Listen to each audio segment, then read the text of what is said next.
ఇవి పూతరేకులు. So paper thin sweet అంటారు ఒకటి. అంటే దీంట్లో ఉండే కాస్ట్ రావట్లేదు బయటికి.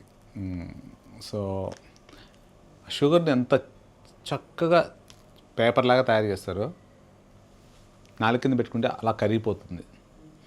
ఒకటి తింటే ఆల్మోస్ట్ మనం టిఫిన్ తిన్నంత ఇదనమాట. దీంట్లో ఏం చేస్తున్నారు, షుగర్ వేస్తారు, రైస్ వేస్తారు, తర్వాత డ్రై ఫ్రూట్స్ వేస్తారు. చాలా బాగుంటాయి. ట్రెడిషన్ చాలా ఇంపార్టెంట్.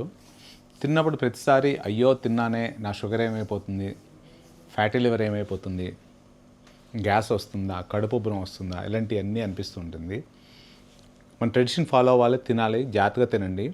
సో దాంట్లో ఏమవుతుందంటే బోల్డంత నెయ్యి ఉంటుంది, షుగర్ ఉంటుంది, బెల్లం ఉంటుంది, తర్వాత ఈ మధ్య డ్రై ఫ్రూట్స్ వేసి ఇంకా క్యాలరీస్ పెంచుతున్నారు. I miss them definitely. కానీ తిన్నప్పుడల్లా గిల్ట్ ఫీలింగ్ ఉంటుంది, అయ్యో ఏదో చేసామే, ఏదో అయిపోతుంది అని. కానీ సో షుగర్ పేషెంట్లు కానీ, కొలెస్ట్రాల్ పేషెంట్ కానీ, ఫ్యాటీ లివర్ పేషెంట్స్ కానీ, గ్యాస్ పేషెంట్ కానీ ఉన్నవాళ్ళు తీసుకోండి, లిమిటెడ్గా తీసుకోండి, 1-2 అకేషనల్గా ఎప్పుడన్నా. సో ఇవి పాత రుచులు. Thank you very much.